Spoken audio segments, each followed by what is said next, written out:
ओम शांति।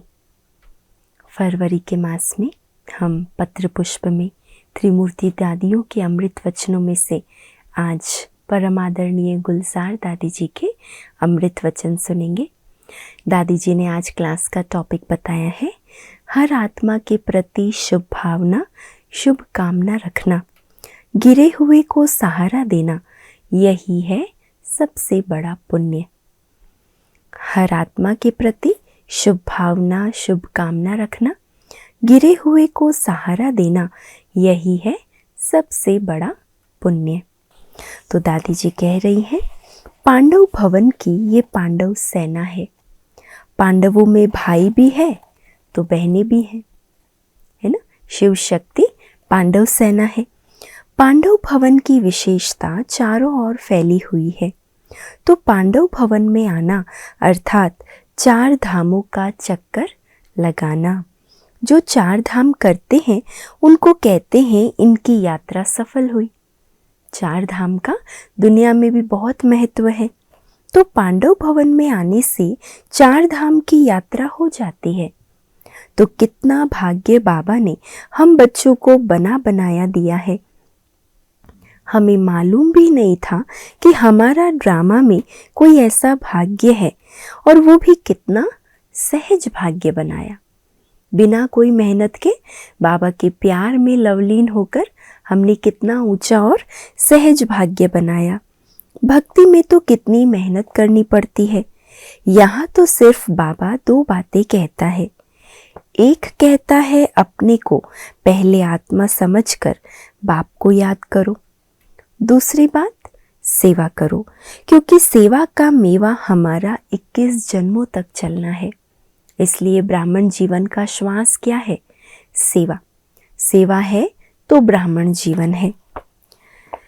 ऐसा कोई भी नहीं होगा जो 21 जन्म की गारंटी दे कि हमारा राज्य, भाग्य, सुख, शांति सब प्राप्त होगा। ये सिवाय भगवान के और कोई गारंटी दे नहीं सकता। ऐसा बाबा शब्द मन में आ गया तो बाबा कहना और खुशी का खजाना अनुभव करना।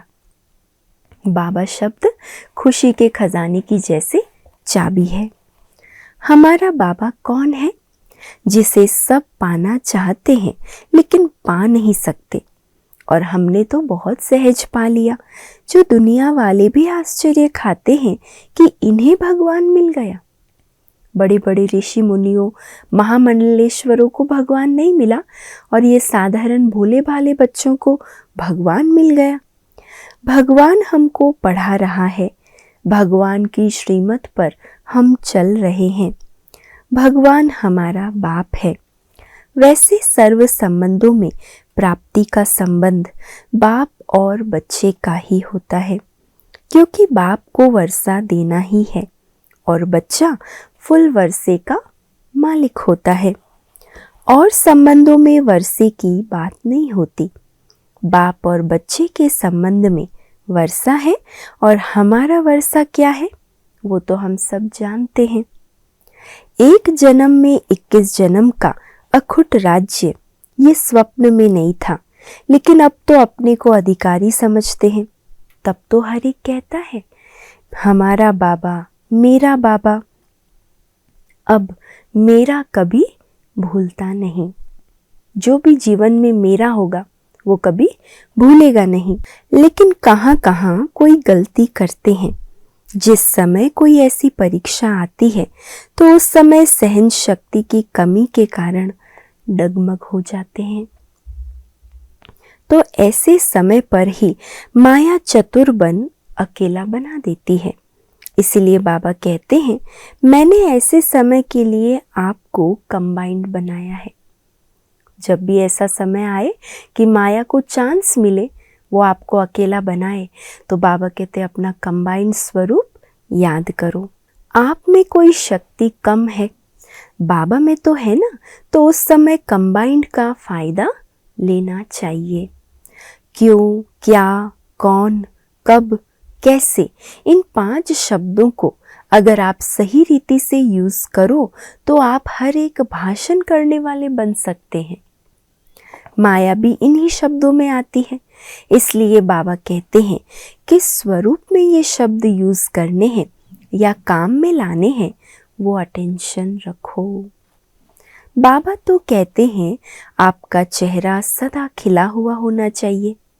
बाबा हमारा थोड़ा सा ना खिला हुआ चेहरा देख नहीं सकता था। साकार में बाबा जब भी कभी ऐसा देखते तो तुरंत बुलाकर हाथ पकड़कर कोई ऐसी बात हंसी की बताते, हंसा करके ही भेजता था, क्योंकि बाबा को मुरझाया हुआ चेहरा बिल्कुल अच्छा नहीं लगता है। तो इसलिए अपने आप को इस बात में अटेंशन रखना है, हमारा चेहरा सदा खिले हुए पुष्प के समान होना चाहिए। बाबा कहता था जिनका मूड ऑफ है तो वो, क्या टाइटल देता है बाबा उनको, जिनका मूड ऑफ है तो वो मूडमती है। संतुष्टता का खजाना सर्व खजानों को अपनी तरफ आकर्षित करता है, क्योंकि संतुष्ट आत्मा जैसा भी समय होगा वैसा अपना मूड बना सकता है। कुछ भी हो गया, कोई भी बात आ गई, लेकिन मन में समाना नहीं। राइट रॉन्ग को समझना और समाना, इसमें फर्क है। रॉन्ग बात को समझकर दिल में समाया तो रॉन्ग अंदर गया, तो दिल दुख फील करेगा, उदासी परेशानी होगी, मन अशांत हो जाएगा। इसलिए बाबा ने कहा समाओ नहीं, समझो भले। कोई भी बात को समझना, उसको अंडरस्टैंडिंग करना अलग चीज़ है, लेकिन अंदर समा कर दिल में बिठा लेना, उससे मन दुखी और अशांत हो जाएगा।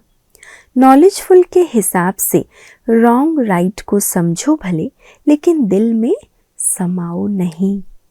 दिल में समाने से उस व्यक्ति के साथ उसी दृष्टि से हम देखेंगे, बोलेंगे, चलेंगे, है ना। यह है दिल में समाने की निशानी।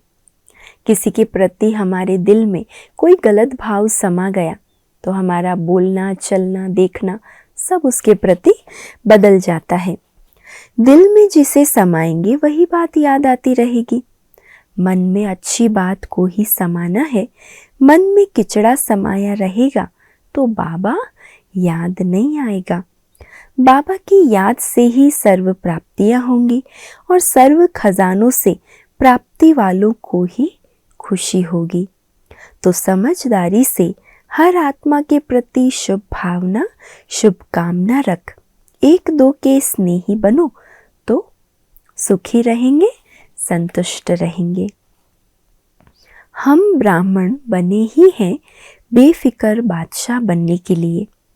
इतने बड़े संगठन में जो भी बातें आती है वो दिल में ना रखो। संगठन है ना, वैरायटी आत्माएं हैं, वैरायटी संस्कार हैं, तो बातें तो आएगी, लेकिन दिल में नहीं रखो। कभी उसका चिंतन नहीं करना है।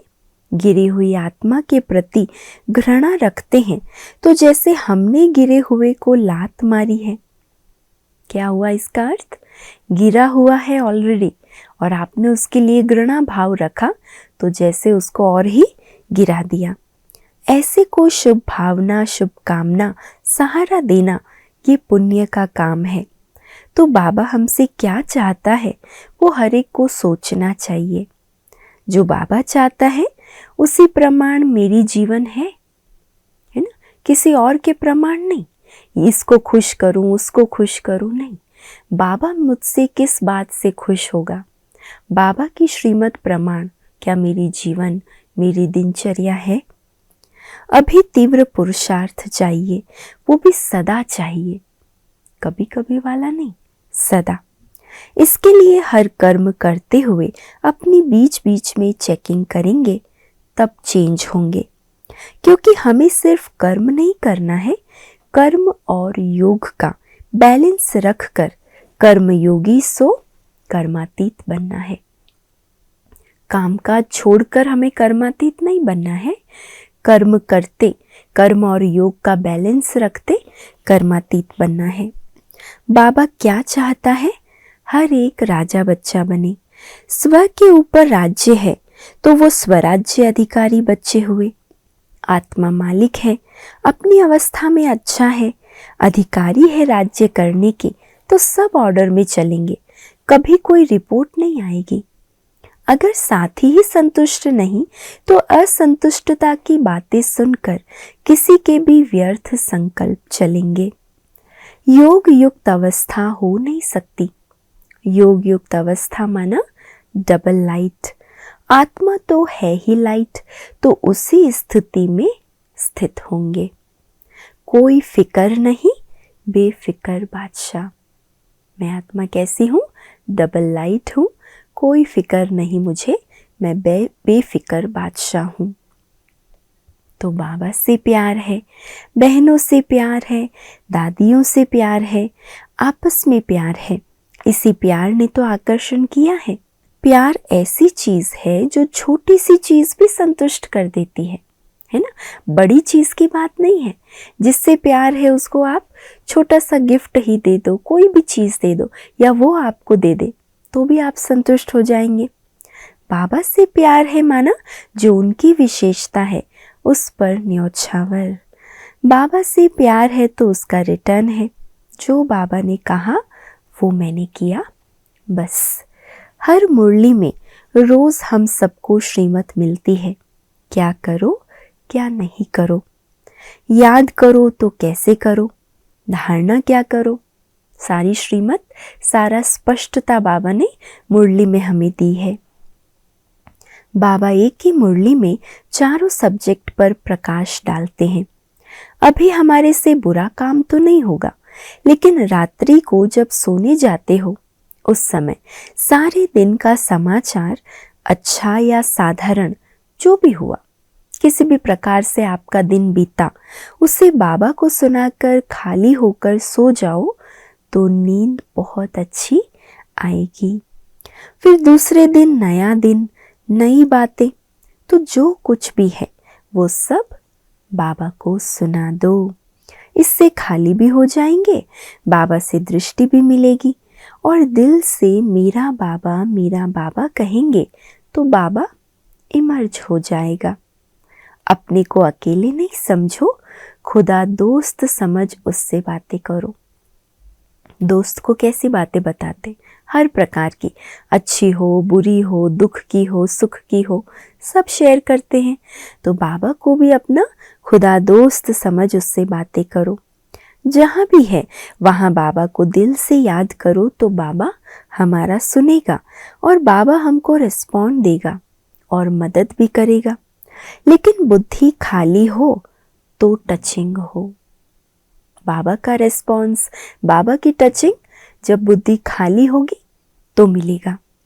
बुद्धि क्लीन और क्लियर होने से ऐसे लगेगा जैसे बाबा से रूबरू बात कर रहे हैं। रूबरू माना जैसे आमने सामने बैठकर बाबा से बात कर रहे हैं। बिल्कुल सामने जैसे बाबा बैठा है, हमारी बुद्धि को बाबा टचिंग कर रहा है।